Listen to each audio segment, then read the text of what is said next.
कहानी एक ऐसी लड़की की है जो अपने ही क्लास टीचर के साथ रिलेशन बनाना चाहती है।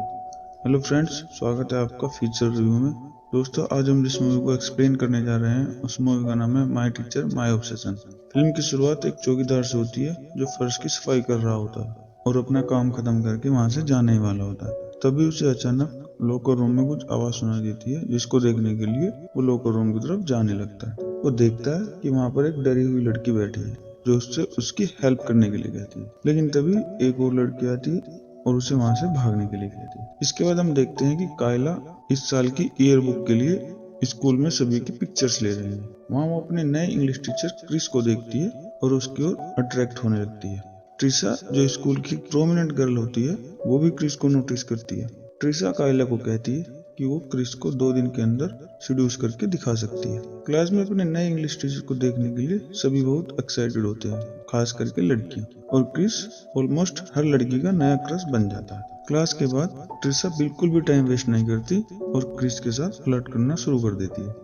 वहीं दूसरी तरफ कायला पहले की तरह ही अपने डेली रूटीन को फॉलो करती है और हैंग आउट के लिए जाती है। वहां पर उसकी मुलाकात रायली से होती है और वो दोनों एक दूसरे को अपना इंट्रोडक्शन देती हैं और फ्रेंड्स बन जाती हैं। रायली कायला को बताती है कि क्रिस उसके फादर है। कायला को क्रिस के करीब आने की सबसे बड़ी अपॉर्चुनिटी लगती है, इसलिए वो रायली से पूछती है कि क्या वो स्टडी सेशन के लिए उसके घर पर आ सकती है। इस बात को जानने के बाद क्रिस के लिए कायला की दिलचस्पी और बढ़ जाती है और वो उसकी खूब सारी पिक्चर्स ले लेती है। कायला घर आती है और देखती है उसकी मॉम एक लड़के के साथ डेट पर जाने के लिए रेडी हो रही है। उसकी मॉम ने डेट पर जाने के लिए एक नई ड्रेस भी खरीदी है। रात में कायला क्रिस के बारे में सोचते हुए खुद को अपने ही हाथों से खुश कर लेती है। अगले दिन वो रायली के घर जाती है और बिल्कुल भी टाइम वेस्ट ना करते हुए रायली से उसके डैड के बारे में क्वेश्चंस पूछने लगती है। रायली उसको बताती है कि उसकी माँ क्रिस को धोखा दे रही थी, जिसकी वजह से उन दोनों का ब्रेकअप हो गया और वो एक नई जगह पर शिफ्ट हो गए। तब कायला भी रायली को अपने डैड के बारे में बताती है। वो बताती है उसके डैड ने उनको तब छोड़ दिया था जब वो सिर्फ 6 साल की थी। इसी बीच जब रायली बाथरूम जाती है तो कायला सीधे क्रिस के कमरे में जाती है और उसके साथ खुद को इमेजिन करने लगती है। स्कूल में अगले दिन ट्रिसा क्रिस पर अपना जादू चलाने की कोशिश करती है। वो उसके साथ फ्लर्ट करती है, लेकिन क्रिस पुराने विचारों का होने के कारण उसके इशारों को समझ नहीं पाता है। क्लास खत्म होने के बाद ट्रिसा रायली के पास जाती है और उसको अपना दोस्त बना लेती है। कायला जब उन्हें एक साथ देखती है तो वो जेलस फील करने लगती है और वो रायली को चेतावनी देती है कि ट्रिसा एक खतरनाक लड़की है और उसके ऊपर क्रिस का जुनून सवार है। कायला बताती है कि ट्रिसा का टीचर्स के साथ खिलवाड़ करने का पुराना इतिहास रहा है। उसने पहले भी एक हिस्ट्री के टीचर के साथ नाइट स्पेंड्स की थी, जिसके कारण उस टीचर की जगह दूसरे टीचर को सब्स्टिट्यूट किया गया था। उसी दिन बाद में कायला रायली को फोन करती है और उसे पता चलता है कि रायली जल्दी 18 साल की होने वाली है। कायला उसे सजेस्ट करती है कि उसे एक बर्थडे पार्टी ऑर्गेनाइज करनी चाहिए। वो फिर बातों ही बातों में उससे क्रिस की डेटिंग हिस्ट्री के बारे में पता करती है। यहाँ उसे पता चलता है कि क्रिस किसी और को नहीं बल्कि उसकी मॉम को ही डेट कर रहा है। उसको उनकी डेटिंग की खबर सुनकर गुस्सा आ जाता है और वो उनकी डेट को खराब करने की प्लानिंग करने लगती है। उस रात क्रिस को मजबूरन उनके घर पर ही रुकना पड़ता है, क्योंकि कायला जानबूझकर क्रिस के कपड़े खराब कर देती है। वहाँ पर कायला खुद को रोक नहीं पाती और वो एकटक क्रिस को ही देखती रहती है, लेकिन वो अपनी मॉम और क्रिस को छेड़छाड़ करते हुए नहीं देखना चाहती, इसलिए वो अपने रूम में अंदर चली जाती है। कायला जानती है आज रात उसकी मॉम और क्रिस जबरदस्त माहौल बनाने जा रहे हैं, तो वो दोनों माहौल ना बना पाए, इसलिए कायला झूठ बोलती है कि कोई उसे उसके कमरे में चेंज करते हुए देख रहा था और डरने की एक्टिंग करने लगती। वो अपनी मॉम और क्रिस के साथ रहना चाहती है ताकि वे हम बिस्तर ना हो सके। वहाँ उसे क्रिस से पता चलता है कि उसकी चेतावनी के बावजूद रायली ट्रिसा के साथ घूम रही है। अगले दिन क्रिस कायला को उसके साथ ही स्कूल चलने के लिए कहता है, क्योंकि वो भी रायली को पिक करता हुआ स्कूल ही जा रहा होता है। जब वे रायली के आने का वेट करते हैं तो कायला क्रिस के साथ फ्लर्ट करते हुए कहती है कि वो अब बड़ी हो गई है और अपनी लाइफ को अपनी तरीके से एंजॉय कर सकती है। उसके बाद रायली भी वहाँ आ जाती है और वो स्कूल के लिए निकल जाते हैं। स्कूल में कायला रायली से ट्रिसा के साथ बाहर घूमने के बारे में बात करती है। वो कहती है कि ट्रिसा तुम्हारे डैड को पाने के लिए तुम्हारा यूज कर रही है। रायली उसे बताती है कि ट्रिशा का दावा है कि उसने नहीं बल्कि तुमने अपने स्कूल टीचर के साथ नाइट स्पेंड की थी। कायला इन आरोपों को नकार देती है और उसके साथ रूडली बिहेव करती है, जिससे रायली वहाँ से चली जाती है। उसके बाद कायला ट्रिशा के पास जाती है और उसे रायली से दूर रहने की धमकी देती है, लेकिन ट्रिशा को इन धमकियों से बिल्कुल भी डर नहीं लगता और वो पीछे हटने से साफ मना कर देती है। उस रात कायला अपनी कुछ प्राइवेट पिक्चर्स लेती है और अगले दिन जब वो अपना लॉकर खोलती है तो उसका लॉकर उसकी प्राइवेट पिक्चर्स से भरा होता है। वो उन पिक्चर्स को लेकर सीधे क्रिस के पास जाती है। क्रिस उसे यकीन दिलाता है कि तुम्हें बिल्कुल भी डरने की जरूरत नहीं है, जिसने भी ये किया है वो उसे ढूंढ लेगा। उसके बाद कायला और रायली एक दूसरे से माफी मांगी। कायला इस बात को भी मान लेती है कि वो ही हिस्ट्री टीचर के साथ सोई थी। अगले सीन में हम देखते हैं कायला की मॉम क्रिस से मिलने के लिए तैयार हो रही है। क्रिस जब टॉयलेट में होता है तो कायला उसके फोन को चेक करती है और ट्रिशा के भेजे हुए कुछ मैसेज देख लेती है। कायला की मॉम उन मैसेज को पढ़ती है और क्रिस पर स्टूडेंट्स को यूज करने का आरोप लगाते हुए उससे ब्रेकअप कर लेती है। कायला इस बात से बहुत खुश होती है क्योंकि उसकी मॉम अब उसके रास्ते से खुद ही हट गई। वो फिर क्रिस के पास जाती है जो ट्रक में बैठा हुआ अभी भी उस इंसिडेंट के बारे में सोच रहा होता है। कायला उसके पास जाती है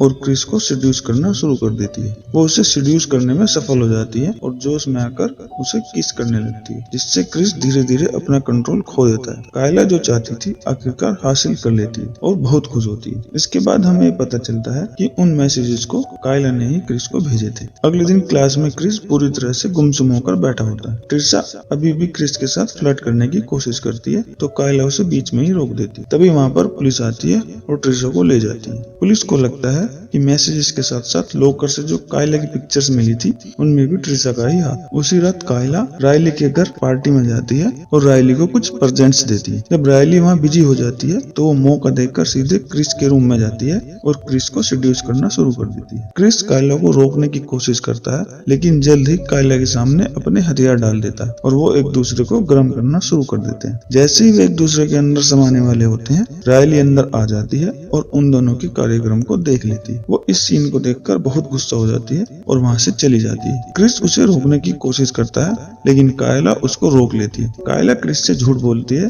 कि रायली शराब की आदी है। क्रिस उसकी बातों को इग्नोर कर देता है और रायली को ढूंढने के लिए बाहर आ जाता है, जिससे कायला का बना बनाया मूड खराब हो जाता है। उस रात जो कुछ भी हुआ अगले दिन रायली सब कुछ कायला की मॉम को बता देती है। अगले दिन क्लास में क्रिस रायली के सामने सफाई पेश करने की कोशिश करता है लेकिन रायली का मूड बहुत खराब होता है और वो क्रिस से कोई बात नहीं करना चाहती। क्लास के बाद क्रिस का सामना कायला की मॉम से होता है और वो क्रिस को एक जोरदार थप्पड़ जड़ देती है और कायला को लेकर क्लास से बाहर आ जाती है। कायला अपनी मॉम से कहती है कि उसकी एज लीगल है और वो जिसको भी चाहे प्यार कर सकती है। वो ये भी दावा करती है कि वो और क्रिस एक दूसरे से प्यार करते हैं। दूसरी तरफ रायली भी क्रिस के पास जाती है और जानना चाहती है कि आखिरकार उसने ऐसा क्यों किया। क्रिस उन सब चीजों के लिए रायली से माफी मांगता है और उससे कहता है कि वह अब कायला को देखेगा भी नहीं और अंत में रायली उसे माफ कर देती है। नेक्स्ट डे कायला ट्रिशा को कॉल करती है और स्कूल से पहले उससे मिलने के लिए कहती है। जब ट्रिशा आती है तो कायला कहती है कि मैंने ही तुम्हें फंसाया था और खुद को मारना शुरू कर देती है। वो ट्रिशा को फंसाने के लिए अपनी उंगलियां भी तोड़ देती है। जैसे ही रायली और क्रिस आते हैं तो कायला ये कहते हुए हेल्प मांगती है कि ट्रिशा ने उस पर हमला किया है। उसके बाद ट्रिशा को पुलिस अरेस्ट कर लेती है और कायला को हॉस्पिटल ले जाया जाता है। रायली और क्रिस हॉस्पिटल जाते हैं जहाँ रायली कायला से कहती है कि उसके डैड के साथ उसका रिलेशन अब खत्म हो गया। कायला इस बात से एग्री करती है